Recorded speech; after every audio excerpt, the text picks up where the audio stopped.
నీకు ఎంతో ప్రేమ, నీ దివ్య ప్రేమ నాలో పొంగెను. దేవా నా యందు నీకు ఎంతో ప్రేమ, నీ దివ్య ప్రేమ నాలో పొంగెను. హల్లెలూయా హల్లెలూయా హల్లెలూయా హల్లెలూయా హల్లెలూయా హల్లెలూయా హల్లెలూయా హల్లెలూయా. దినదినము నేను ప్రేమ చూచుచున్నాను, దినదినము నేను ప్రేమ చూచుచున్నాను. దయగల జీవాహారముతో పోషించుచున్నాను, దయగల జీవాహారముతో పోషించుచున్నాను. దేవా నీ జీవజలము నాకిచ్చితివే, నీ దివ్య ప్రేమ నాలో పొంగెను.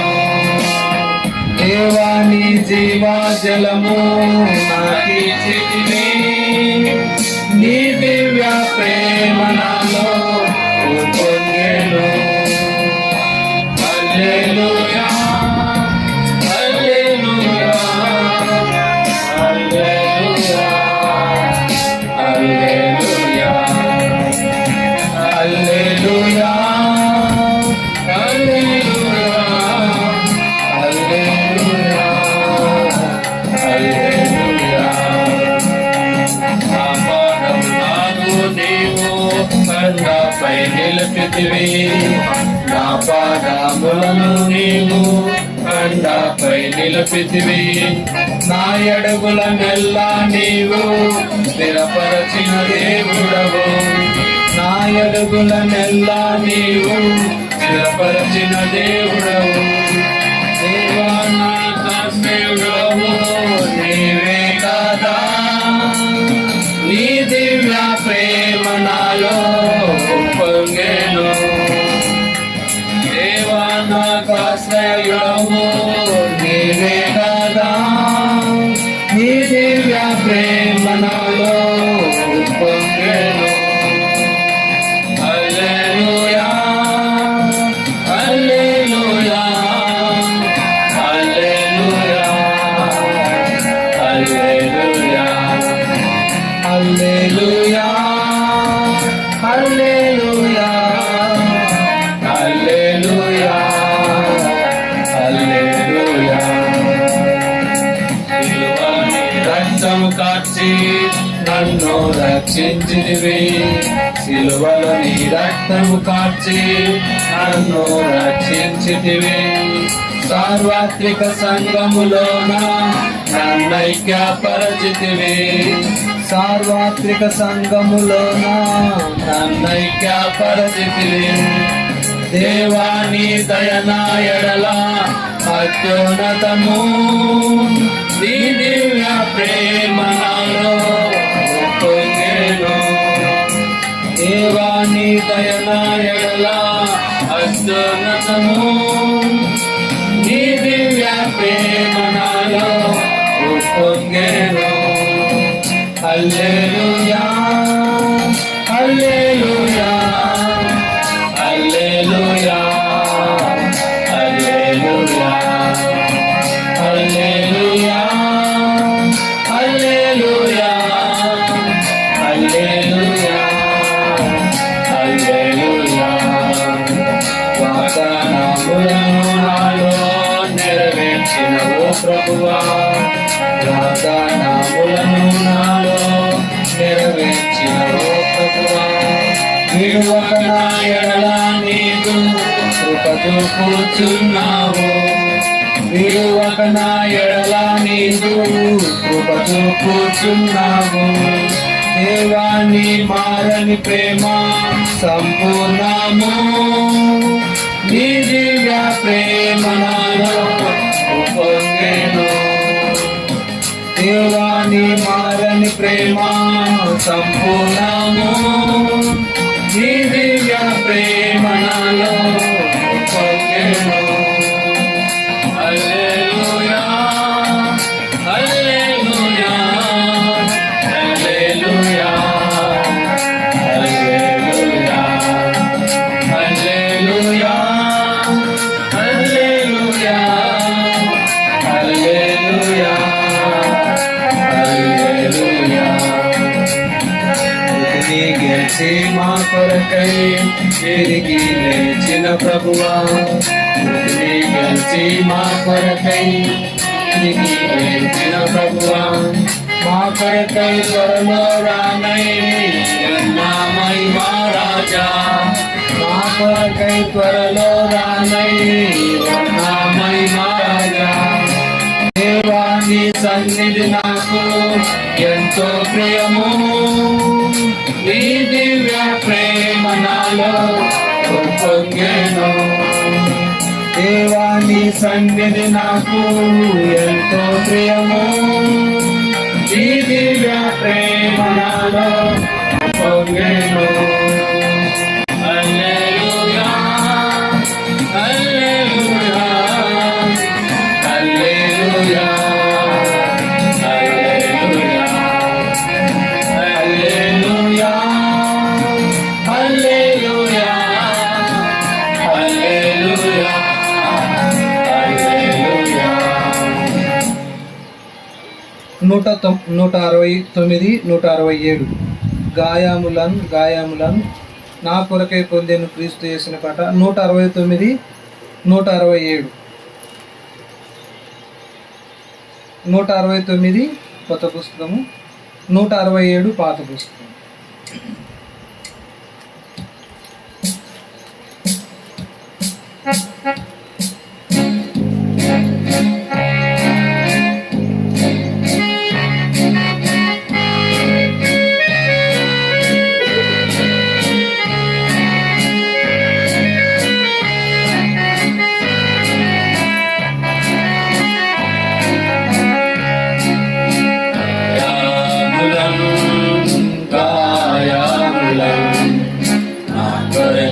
పొందెను క్రీస్తు ప్రభు,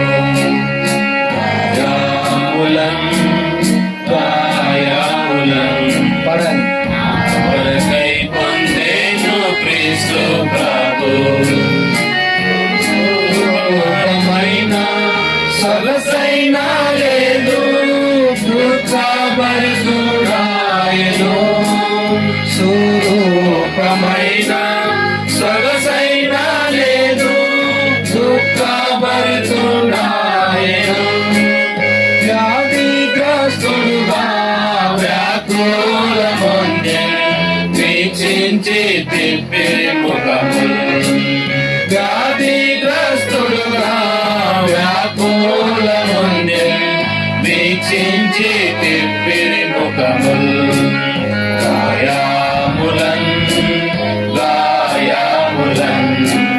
నా కొరకై పొందెను క్రీస్తు ప్రభు, గాయములను నా కొరకై పొందెను క్రీస్తు ప్రభు. మా రోగములను మా దుఃఖములను మనకై తానే భరించే, మా రోగములను మా దుఃఖములను మనకై తానే భరించే. మొత్తబడెను బాధింపబడెను ఎంతో శ్రమ నొందే మనకై, మొత్తబడెను బాధింపబడెను ఎంతో శ్రమ నొందే మనకై. గాయములను నా కొరకై పొందెను క్రీస్తు ప్రభు, గాయములను నా కొరకై పొందెను క్రీస్తు ప్రభు. మా గ్రామ ప్రియ బట్టి మరినలుగా కొట్టబడెను. మా అతిక్రమ క్రియలను బట్టి మరినలుగా కొట్టబడెను. తాను పొందిన దెబ్బల ద్వారా స్వస్థత కలిగే మనకు. తాను పొందిన దెబ్బల ద్వారా స్వస్థత కలిగే మనకు. గాయాములన్ నా కొరకై పొందెను క్రీస్తు ప్రభు. గాయాములన్ నా కొరకై పొందెను క్రీస్తు ప్రభు. పాపంబు కపటంబు లేదు ప్రభునందు, మౌనము వహించే మనకై. పాపంబు కపటంబు లేదు ప్రభునందు, మౌనము వహించే మనకై. ప్రాణము మనకై ప్రియముగా నర్పించే ప్రభువే కోరా సిలువపై. ప్రాణము మనకై ప్రియముగా నర్పించే ప్రభువే కోరా సిలువపై. గాయాములన్ నా కొరకై పొందెను క్రీస్తు ప్రభు. గాయాములన్ నా కొరకై పొందెను క్రీస్తు ప్రభు. క్రీస్తు ప్రేమను మరువజాలము, ఎంతో ప్రేమించే మనలా. క్రీస్తు ప్రేమను మరువజాలము, ఎంతో ప్రేమించే మనలా. సిలువపై మేము గమనించమాకు విలువైన విడుదల కలిగే. సిలువపై మేము గమనించమాకు విలువైన విడుదల కలిగే. గాయాములన్ నా కొరకై పొందెను క్రీస్తు ప్రభు. గాయాములన్ నా కొరకై పొందెను క్రీస్తు ప్రభు.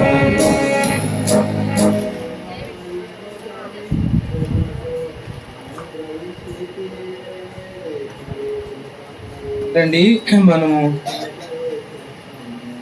ఆరాధనలోనికి వెళ్ళకపోవడము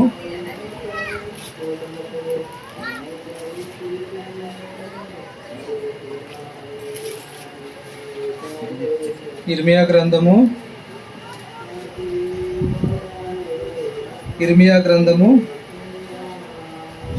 2వ అధ్యాయము. ఇర్మియా గ్రంథము 2వ అధ్యాయము 13 వచనం చదువుకుందామండి. ఇర్మియా గ్రంథము 2వ అధ్యాయము 13 వచనము మనందరం కూడా కలిసి చదువుకుందాం.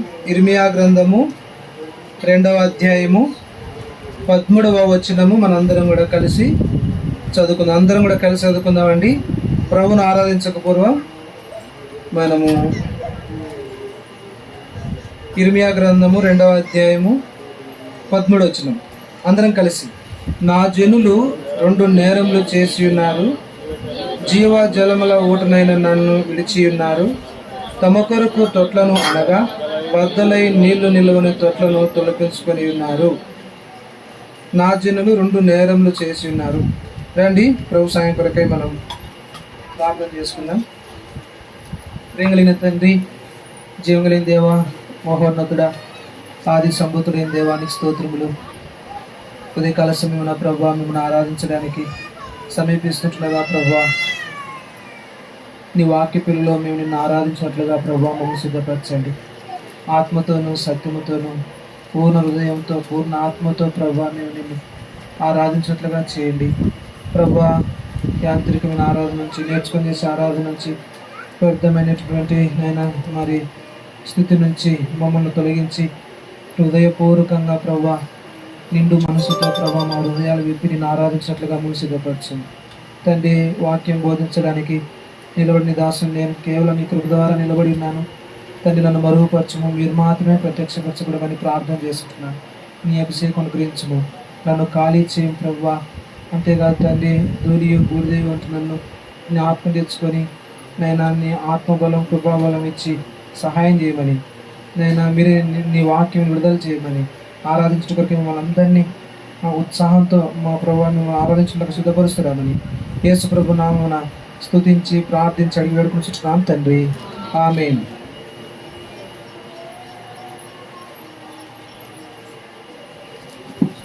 దేవుని బిడ్డలారా, ఈ ఉదయకాల సమయమున దేవుని వాక్యంలో మనం గమనించినట్లయితే ఇర్మియా గ్రంథము 2వ అధ్యాయం 13వ వచనంలో, నా జనులు 2 నేరములు చేసి ఉన్నారు. ఏం చేసినారంటే వాళ్ళు జీవజలముల ఊటనైన నన్ను విడిచి ఉన్నారు, తమ కొరకు తొట్లను అనగా బద్దలై నీళ్లు నిలువని తొట్లను తొలిపించుకొని ఉన్నారు. కాబట్టి ఒకప్పుడు మన జీవితంలో కూడా మనం కూడా ఎన్నో నేరములు చేసి ఉంటా ఉన్నాం. ప్రభువును మనం ఆరాధించడానికి ఉన్న హేతు ఏంటంటే, చూడండి, మనందరం కూడా ఎవరమంట? నేరస్తులం. మనందరం కూడా ఎవరండి? నేరస్తులం. రండి, ఆదికాండం 44వ అధ్యాయం, ఆదికాండము 44వ అధ్యాయం 16వ వచనంలో ఇక్కడ మాట రాయబడుతుంది. యూదా ఇట్లా నేను ఏలిన వారితో ఏమి చెప్పగలము? ఏమందుము? మేము నిర్దోషులమని ఎట్లు కనపరచగలము? మేము నిర్దోషులమని ఎట్లు కనపరచగలము? దేవుడే నీ దాసుల నేరము కనుగొనెను. దేవుడే నీ దాసుల నేరము కనుగొనెను. కాబట్టి మనము నేరస్తులము. అక్కడ దేవుడు తన ప్రజల విషయమే చెప్తున్నాడు. నా జనులు 2 నేరములు చేసి ఉన్నారు, వారు జీవ జల ఊటనైన నన్ను విడిచినారు. మొదటిది. రెండోది, బద్దలై నీళ్లు నిలువని తొట్లను వాళ్ళు ఆశ్రయించినారు. అయితే ఈరోజు వాళ్ళే కాదు, నువ్వు నేను మనం కూడా ఎన్నో నేరములు చేస్తా వచ్చినాం. ఎన్నో నేరములు మన యొక్క చరిత్ర, నేర చరిత్ర. కాబట్టి అందుకనే యూదా చెప్తున్నాడు, ఏమని చెప్తున్నాడంటే, ఏం చెప్పగలము? ఏమందుము? మేము నిర్దోషులమని ఎట్లు కనపరుచుకుందాము? మనలో నిర్దోషత్వం అనేది లేనే లేదు. ఎందుకంటే భూమి మీద దేవుని వాక్యం రాయబడుతుంది, ఏ భేదమును లేదు, అందరూ పాపం చేసి దేవుడిని గురించి మహిమను పొందలేకపోయినారు అని. అంతేకాదు, నీతిమంతుడు లేడు, భూమి మీద ఒక్కడు కూడా లేడని చెప్పి దేవుని వాక్యం రాస్తుంది. కాబట్టి ఏం చెప్తాం? మనం నిర్దోషం ఎట్లా నిరూపించుకోగలం అంటే, నిరూపించుకునే అవకాశమే లేదు. ఎందుకంటే మనందరం కూడా నేరస్తులమే. అందుకని ఇక్కడ అంటున్నాడు, నీ దాసుల నేరము ఎవరు కనుక్కున్నారంట? దేవుడే నీ దాసుల నేరము కనుగొనెను. కాబట్టి మన యొక్క నేరము దేవుడు అంటున్నాడు కదా, నా జనులు 2 నేరములు చేస్తున్నారు. కాబట్టి నా నేరములు ఎవరు కనుక్కుంటా ఉన్నాడు అంటే, దేవుడే నీ దాసుల నేరమును కనుగొనెను అని రాస్తా ఉంటున్నాడు. నీ దాసుల నేరమును దేవుడే కనుక్కున్నాడు. కాబట్టి ఒకప్పుడు మన జీవితాల్లో ఎంతో నేరస్తులంగా మనం జీవిస్తూ ఉంటున్నాం.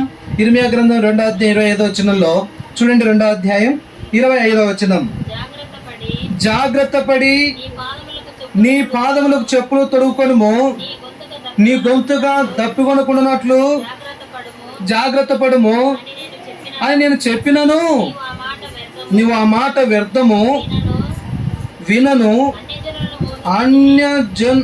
అన్యులను మోహించి తిని వారు వెంబడి పోదనని చెప్పుచున్నావు. చూసినారా? ఆ మాట వ్యర్థము వినను, అన్యజనులను మోహించి తిని వారు వెంబడి పోదనని చెప్తా ఉంటున్నాం. కాబట్టి ఎంత భయంకరమైన స్థితి! 22వ వచనంలో, నువ్వు చారంతో కడుగుకొనినను విస్తారమైన సబ్బు రాసుకునినను నీ దోషము మరక వలె నాకు కనబడుతూ ఉంది. ఎలాంటి పాపం చూడండి, ఎంతగా మనము విస్తారమైన సబ్బు రాసుకున్నప్పటికీ కూడా మన దోషం మరక వలె ఏం చేస్తుందంట, దేవునికి కనబడుతూ ఉందంట.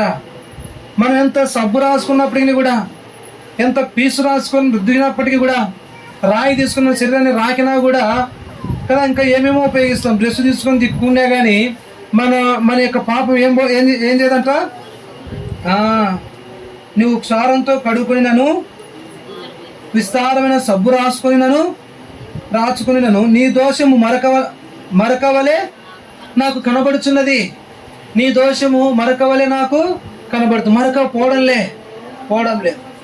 కాబట్టి ఎంత ప్రయత్నం చేసినా మన పాపములు, మనం చేసిన నేరం పోవాలని, నేరము మరి నుండి విడుదల పొందాలని, ఆ నేరాన్ని తుడిచిపెట్టుకోవాలని చెప్పి ఎంత ప్రయాసపడినా, ఎక్కడికి వెళ్ళినా, ఎవరిని ఆశ్రయించినా మన యొక్క ఆ నేరపు మరక అనేది పోలేదు. ఆ నేర మరక అనేది పోవడం లేదు. కాబట్టి ఎంతో దోషము మరక వలె నాకు కనబడుతూ ఉంది అని చెప్పి ప్రభు చెప్తున్నాడు. కాబట్టి అలాగా ఉంది మన జీవితం, అలాగుంది. అందుకనే 90వ కీర్తనలు అంటాడు మోషే చెప్తూ, 90వ కీర్తన 8వ వచనం ఉంటాడు, మా దోషములను నీవు నీ ఎదుట ఉంచుకొని ఉన్నావు. కాబట్టి మన దోషాలన్నీ, మన నేర చరిత్ర అంతా ఎవరి దగ్గర ఉందండి? మన దోషములన్నీ ఎవరి దగ్గర ఉన్నాయి? దేవుని ఎదుట ఉంది. అవన్నీ కూడా దేవునికి తెలుసు. కాబట్టి దేవుని బిడ్డలారా, మోసని అంటున్నాడు, మా దోషములను నీవు నీ ఎదుట ఉంచుకొని ఉన్నావు. మన దోషాలన్నీ కూడా, దోషం అంటే నేరం, మన నేరం అంతా కూడా ఎవరి దగ్గర ఉంది? దేవుని ఎదుట ఉంటా ఉంది. అయితే ఇటువంటి నేరస్తులైన మనలను, మన దోషం అంతా దేవుని ఎదుట ఉన్నప్పుడు మరి దేవుడు ఏం చేయాలి అంటే, దోషానికి ఏముంది అంటే చూడండి, ఆమోసు గ్రంథం 3వ అధ్యాయం 2వ వచనంలో, ఆమోసు గ్రంథం 3వ అధ్యాయం 2వ వచనంలో, ఇశ్రాయేలీయులు వారు మీరు చేసిన దోషక్రియలన్నింటిని బట్టి మిమ్మును నేనేం చేస్తానంటున్నాడు దేవుడు? శిక్షిస్తానని చెప్తున్నాడు. మీరు చేసిన దోష క్రియలన్నిటిని బట్టి, మనం చేసిన దోషక్రియలన్నిటిని బట్టి దేవుడు ఏం చేస్తాడంట? దోషక్రియలకు ఏముందండి? శిక్ష ఉంది. పాపమునకు శిక్ష ఉంది, నేరానికి తగిన శిక్ష ఉంది. కాబట్టి దేవుని బిడ్డలారా, ప్రభు బిడ్డలారా, అది భయంకరమైనది. అది నిత్యాగ్నిగుండము, యుగములు కారే మరి నరకం. అది అందులో ఎవరు తట్టుకోలేరు. అది చాలా భయంకరమైనది. కాబట్టి అటువంటి భయంకరమైన శిక్ష మానవుడు పొందకూడదని దేవుడు మానవుని విషయంలో ఏం చేస్తా వచ్చినాడంటే, ఇప్పుడండి దేవుని బిడ్డారా, మన ప్రభువైన యేసుక్రీస్తు వారు ఆయన మన కొరకై యెషయా గ్రంథం 53వ అధ్యాయం 5వ వచనంలో, మన అతిక్రమ క్రియలను బట్టి అతడు గాయపరచబడెను, మన దోషములను బట్టి నలుగుగొట్టబడెను, మన సమాధానార్థమైన శిక్ష అతని మీద పడెను, అతడు పొందిన దెబ్బల చేత మనకు స్వస్థత కలుగుతుంది. సమాధానార్థమైన శిక్ష ఎవరి మీద పడిందండి? యేసు ప్రభు వారి మీద పడింది. మన శిక్ష అంతా, మనం పొందవలసిన శిక్ష అంతా, నేరానికి రావాల్సిన ఆ శిక్ష, మనం పొందవలసిన శిక్ష అంతా ఎవరు పొందినారు? యేసు క్రీస్తు ప్రభు వారు పొందినవాడుగా ఉంటున్నాడు. కాబట్టి మన సమాధానార్థమైన శిక్ష అతని మీద పడెను, అతడు పొందిన దెబ్బల చేత మనకు స్వస్థత కలుగుచున్నది. మనం అందరము గొర్రెల వలె త్రోవ తప్పిపోతుమి, మనలో ప్రతి వాడును తనకిష్టమైన త్రోవకు తొలగెను. యెహోవా మనందరి దోషమును, మనందరి యొక్క నేరాన్ని అతని మీద మోపెను. మనందరి నేరం ఎవరి మీద మోపినాడండి? మనందరి దోషం ఎవరి మీద మోపినాడండి? యేసు క్రీస్తు ప్రభు వారి మీద మోపినాడు. 11వ వచనంలో చూడండి, అతడు తనకు కలిగిన వేదనను చూచి తృప్తి నొందును, నీతిమంతుడై నా సేవకుడు జనుల దోషములను భరించి తనకున్న అనుభవ జ్ఞానం చేత అనేకులను ఏం చేసినాడండి? నిర్దోషులుగా చేసినాడు. నేరస్తులను ఇప్పుడు దేవుడు ఏం చేస్తా ఉన్నాడు? నిర్దోషులుగా చేస్తున్నాడు. నేరస్తులైన మనల్ని శిక్షకు అప్పగించలేదు. కానీ అయితే ఆ నేరానికి రావాల్సిన శిక్ష ఎవరు పొందినారు? యేసు ప్రభు. 6వ వచనంలో మనం చదువుతున్నాం కదా, యెహోవా మన అందరి దోషం, మనందరి నేరము అతని మీద మోపెను. ఇప్పుడు 11వ వచనంలో తనకున్న అనుభవ జ్ఞానం చేత అనేకులను నిర్దోషులుగా చేస్తా ఉన్నాడు. ఎట్లా చేసినాడంట అంటే అతడు తనకు కలిగిన వేదన, దేవుడు ఎంతో వేదన పొందాడు. అది చూచి తృప్తి నందును. నీతిమంతుడైన నా సేవకుడు జనుల దోషములను భరించి మన నేరమంతా కూడా యేసుప్రభు ఏం చేసినాడండి? భరించినాడు. మన నేరమంతా యేసుప్రభు వారు భరించినాడు. కాబట్టి ఈ సత్యాన్ని మనం ఎరగాలనేది దేవుని యొక్క ఉద్దేశం.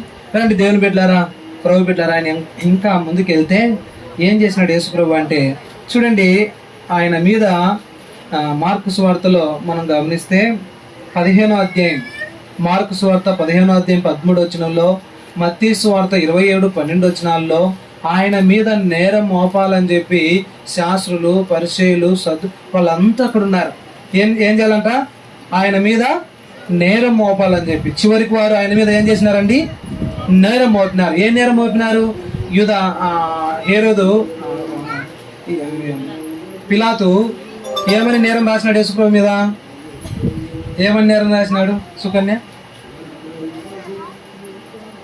చెప్పుమా. యేసుప్రభు వారికి ఆరోగ్యం ముక్క ఏమని నేరం రాసినారు? పిలాతు యేసుప్రభు వారు, వీళ్ళంతా పరిసయ్యులు కానీ అప్పుడున్నటువంటి యాజకులు కానీ వీళ్ళందరూ కూడా యేసుప్రభు వారి మీద నేరం మోపినారు. వాళ్ళు వెతకాలనుకున్నారు నేరం మీద, యేసుప్రభును నేరం మోపాలని చెప్పి వెతికినారు. అయితే వారు నేరం మోపినట్లుగా హేరోదు ఒక విషయాన్ని రాసినాడు యేసుప్రభు మీద, ఈ నేరస్తుడు అని చెప్పి. చెప్పు ఆరోగ్యం అక్క. చూడే ఆరోగ్యం అక్క ఏం రాసినారు చెప్తారా? నూరుదన్నా నవ్వుతున్నాడు. నూరుదన్నా శ్రీను చెప్పమా.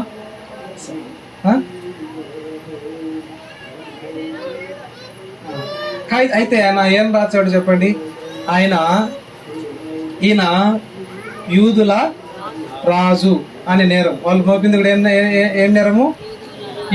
ఈయన యూదుల రాజు అని చెప్పి రాస్తాడు. శిలువ మీదనే రాస్తారు కదా అట్లా.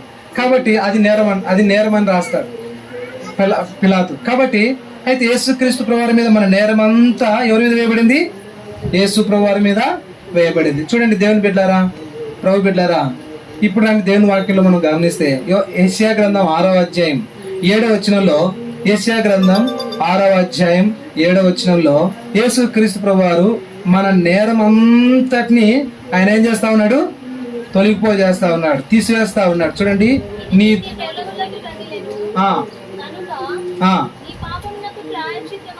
నీ పాపమునకు ప్రాయశ్చిత్తమాయెను, నీ దోషము తొలగిపోయెను. యేసుక్రీస్తు ప్రభువారు మన దోషాన్ని ఏం చేస్తా ఉన్నాడండి? తీసివేస్తా ఉన్నాడు. యేసు ప్రభువారు మన దోషాన్ని తీసివేస్తా ఉంటున్నాడు. ఇర్మీయా గ్రంథం 33:8 వచనంలో, 33వ అధ్యాయం 8వ వచనంలో అక్కడ అంటాడు, పాప దోషము నిలవకుండా వారిని పవిత్రపరుతును. చూసినాడు. ఇప్పుడు ఏం చేస్తున్నాడు ప్రభు? మనల్ని ఏం చేస్తా ఉన్నాడండి? పాపం, ఆ దోషం తొలగిపోయేటట్టుగా మనల్ని ఆ దోషమును తీసివేసినాడు. దోషం తొలగిపోయేటట్టుగా. రెండవది, పాప దోషం నిలవకుండా పవిత్రపరుస్తూ ఉంటున్నాడు. యేసు ప్రభువారు మన కొరకు శిక్ష పొందిన తర్వాత మనల్ని ఏం చేసినాడండి? ఆ దోషము మన నుండి తొలగిపోయేటట్లుగా చేసినాడు. రెండవది, పాప దోషం నిలవకోకుండా మనల్ని ఏం చేసినాడు?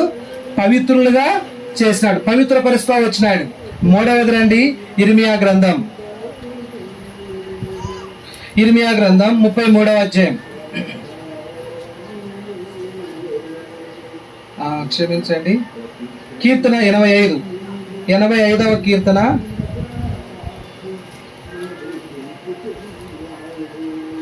85వ కీర్తన 2వ వచనం 85వ కీర్తన, నీ ప్రజల దోషమును పరిహరించి ఉన్నావు. చూసినారా, మన యొక్క దోషములన్నింటినీ దేవుడు ఏం చేసినాడంట? పరిహరించి ఉన్నాడంట. ఇందాక జరిగిన భాగంలో 33:8 వచనంలో చివర్లో అంటాడు, దోషములన్నింటినీ, తిరుగుబాటులన్నింటినీ నువ్వేం చేసినావు అంటాడు? క్షమించినావు. దేవుడు మన దోషములన్నింటినీ, తిరుగుబాటు అంతటిని ఏం చేసినాడంట? క్షమించినాడు. మన దోషములన్నింటినీ, తిరుగుబాట్లన్నింటినీ క్షమించినాడు. మీకా గ్రంథం 7వ అధ్యాయం 19వ వచనం జ్ఞాపకం ఉంచుకోండి.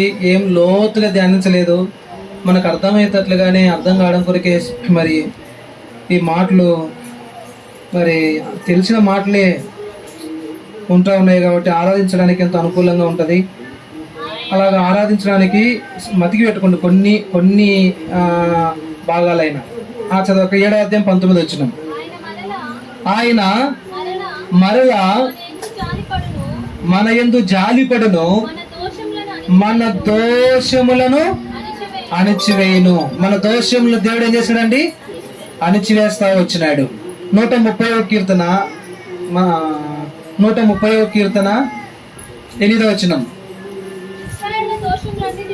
దోషములన్నింటి నుండి మనల్ని దేవుడు ఏం చేసినట్టు? ఆయన వారిని విమోచించను. మన దోషములన్నిటి నుండి దేవుడు మనల్ని ఏం చేసినాడండి? విమోచించిన వాడుగా ఉంటున్నాడు. కాబట్టి ఇప్పుడు మనం ఎవరు అంటే ఆయన వారమైనా, ఇప్పుడు మనం ఆయన సొత్తు అయినాం. ఇప్పుడు ప్రభు మన దోషములన్నింటినీ దేవుడు ఏం చేసినాడు? మన దోషములన్నింటినీ యేసుక్రీస్తు ప్రభువారు మన నేరం అంతా ఆయన మీద వేసుకున్నాడు. యెషయా గ్రంథం 53లో చదివినాం కదా, మన నేరం అంతా ఆయన మీద వేసుకొని ఆయన భరించినాడు. ఆ శిక్ష అంతా ఆయన పొందినాడు. అదే సమయంలో ఆయన మనల్ని ఏం చేసినాడు అంటే, మనల్ని ఆ దోషం అంతటిని మన నుండి తీసివేస్తా వచ్చినాడు. మన దోషం అంతటిని ఏం చేసినాడు? మొదటిది దోషం అంతటిని తీసివేసినాడు. రెండవది మనల్ని దోషమంతా ఏం చేసినాడు? తీసేసి పవిత్రపరిచినాడు. మూడవది దోషములన్నింటి నుండి, ఆ తిరుగుబాటు అన్నిటి నుండి మనల్ని క్షమించినాడు. తర్వాత మనల్ని పరిహరించినాడు, మన దోషములన్నిటి నుండి పరిహరించినాడు. తర్వాత మీకా గ్రంథం 7:19లో మన దోషములను అణిచివేసినాడు. మన దోషములన్నింటినీ దేవుడు ఏం చేసినాడండి? అణిచివేసినాడు. కీర్తన 138లో మన దోషములన్నింటినీ ఆయన ఏం చేసినాడు? విమోచించినాడు. మన దోషముల నుండి, మన నేర చరిత్ర నుంచి ఇంకెప్పుడు కూడా మనం నేరస్తులం కాకుండానట్లుగా ప్రభు దాన్ని ఏం చేసినాడు? తీసివేసి మనల్ని విమోచించినాడు. ఏ సబ్బు అయితే మనల్ని ఆ మరక తీసివేయలేకపోయిందో నేర చరిత్రను, ఈ లోకంలో దేన్ని ఆశ్రయించినా, ఎవరిని ఆశ్రయించినా, ఏం ఎదిగినా, ఎన్ని ఉన్నాయి, ఏమున్నప్పటికీ కూడా ఆ నేర చరిత్ర నుంచి మనం విడుదల పొందలేకపోయినా, అయితే అటువంటి నేర చరిత్ర కలిగిన మన జీవితాలలో నుండి దేవుడు మనల్ని ఏం చేసినాడంటే, ఆయన మన దోషములన్నిటి నుండి మనల్ని ఏం చేసినాడు? విమోచించినాడు. ఆ మరక అనేదే లేదు, అలాగా మనల్ని విమోచించినాడు. ఇప్పుడు మనల్ని ఆయన బిడ్డలుగా చేసుకున్నాడు, ఆయన సొత్తుగా చేసుకున్నాడు, ఆయన మనల్ని ఏర్పాటు చేసుకున్నవాడుగా ఉంటున్నాడు. ఇప్పుడు ప్రభు అంటున్నాడు దేవుని వాక్యంలో, రోమిలకు రాసిన అపోస్తలుడైన పౌలు 8:33 అంటాడు, దేవుని చేత ఏర్పరచబడిన వారి మీద నేరం మోపువాడు ఎవడు? ఇంకెవడు మన మీద నేరం మోపుతాడు? నువ్వు నేరస్తుడువు అని చెప్పి ఇంకెవ్వరు కూడా మన మీద ఏం చేయలేడు, నేరం మోపే అవకాశమే లేదు. ఎందుకంటే దేవుడు మన నేర చరిత్ర అంతటా ఏం చేసినాడు? తుడిచివేసినాడు, తీసివేసినాడు, మనల్ని పవిత్రపరిచినాడు, మనల్ని విమోచించినాడు, వాటిని అణిచివేసినాడు కదా, వాటన్నింటిని అణిచివేసేసినాడు. అంతేకాదు క్షమించేసినాడు, పరిహరించినాడు. ఇంకా మన మీద నేరం మోపువాడు ఎవడు? మన మీద నేరం మోపువాడు ఎవడు? ఇందాక మనం పాట పాడినాం కదా, మన మీద ఎవరు నేరం మోపలేరు, రక్షకుడా యేసు ప్రభువు. కాబట్టి మన మీద ఇంకెవ్వరు కూడా నేరం మోపలేరు. దేవుని బిడ్డారా, ప్రభు బిడ్డారా, ఆయన ఆరాధించడానికి హేతు ఏంటంటే, ఉదయకాల సమయమున మనం ఒకప్పుడు ఎవరు అంటే, మనందరం కూడా ఒకప్పుడు నేరస్తులు. నా జనులు 2 నేరములు చేసి ఉన్నారు. 2 నేరములు చేసి, నేర చరిత్ర కలిగినటువంటి వారు మనము. మరలా దేవుడే నీ దాసుల నేరమును కనుక మన దోషం అంతా దేవుడు కనుక్కున్నాడు. మన దోషములన్నీ ఎవరు ఎదుట ఉన్నాయి? కీర్తనాకారుడు మోసే రాస్తూ, మా దోషములన్నీ నువ్వు నీ ఎదుట ఉంచుకొని ఉన్నా. దోషములకు ఏముందండి? శిక్ష ఉంది. ఇటువంటి శిక్ష నుండి యేసు ప్రభు వారు మనం తప్పించడానికి ఈ లోకానికి వచ్చి ఆయన మన నేరమంతా ఆయన మీద వేసుకొని కలువరి శిలువలో ఆయన వేలాడబడి చనిపోయి సమాధి చేయబడి 3వ దినాన తిరిగి లేచినాడు. సజీవుడైన దేవుడు కాబట్టి మనల్ని ఆయన విమోచించినాడు, మనల్ని పవిత్రపరిచినాడు, మన దోషం అణిచివేసినాడు, మన నేరాన్ని అణిచివేసినాడు కదా. ఇలాగా మన జీవితాల్లో ఆయన చేసిన కార్యమును బట్టి ఈ ఉదయకాల సమయంలో ప్రభువును కొన్ని నిమిషాలు మనము ఆయనను స్తుతించి ఆరాధించడం ప్రభు మనకు సహాయము చేయనుగాక. రండి, ఒక పాట పాడే సమయంలో లేచి నిల్చుండి.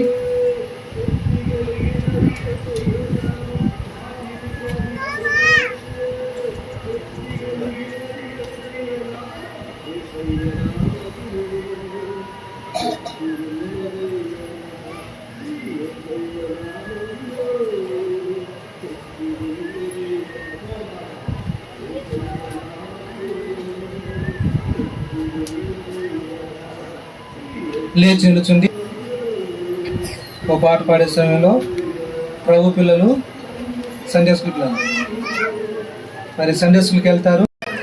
తర్వాత సండే స్కూల్ టీచర్ ప్రభుని ఆరాధిస్తుంది. తర్వాత వంటపత్రికకు వెళ్ళే వాళ్ళు ప్రభుని ఆరాధించి వెళ్తారు. మిగిలిన వారు తర్వాత మార్చి ప్రభును మనం ఆరాధిస్తాం.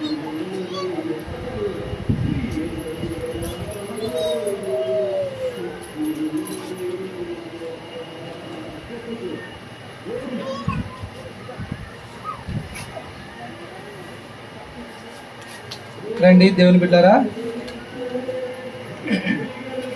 యేసు పరిశుద్ధ నామమునకు ఎప్పుడు అధిక స్తోత్రమైన పాట 86, 84. కొత్త పుస్తకంలో 86, పాత పుస్తకంలో 84. మొదటి చరణము, థర్డ్ చరణము పాడుకుందామండి. థర్డ్ చరణం పాడేప్పుడు వెళ్ళిపోవాలి సండే స్కూల్లో. మొదటి చరణము, 3వ చరణం పాడతాం. 3వ చరణం పాడేప్పుడు వెళ్ళిపోవాలి.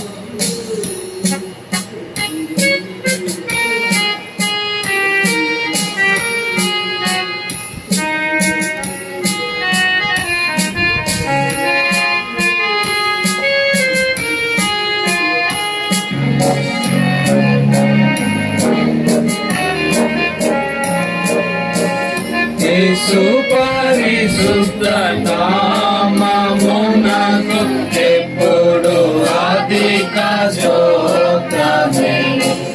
యేసు పరిశుద్ధ నామమునకు ఎప్పుడు అధిక స్తోత్రమే.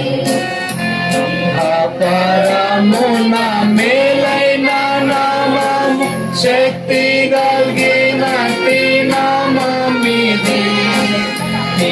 అపరమున మేలైన నామము, శక్తి కలిగినట్టి నామమిది. పరిశుద్ధులు స్తుతించు నామమిది. పరిశుద్ధులు స్తుతించు నామమిది. యేసు పరిశుద్ధ నామమునకు ఎప్పుడు అధిక స్తోత్రమే. యేసు పరిశుద్ధ నామమునకు ఎప్పుడు అధిక స్తోత్రమే. నశించు పాపుల రక్షించాలో మునకే తెంచిన నామమిది. నశించు పాపుల రక్షించాలో మునకే తెంచిన నామమిది. పరలోకమున చేర్చు నామమిది. పరలోకమున చేర్చు నామమిది. యేసు పరిశుద్ధ నామమునకు ఎప్పుడు అధిక స్తోత్రమే.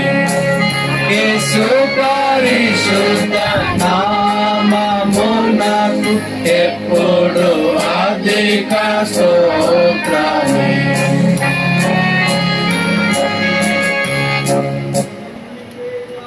మోకరించండి, ప్రభువును ఆరాధించుదాము. సండే స్కూల్ టీచర్ ప్రభువును ఆరాధించి వెళ్తారు. తర్వాత వంటపరిచయం చేసే వాళ్ళు, తర్వాత మిగిలిన వారు మార్చి ప్రభువును ఆరాధించారు.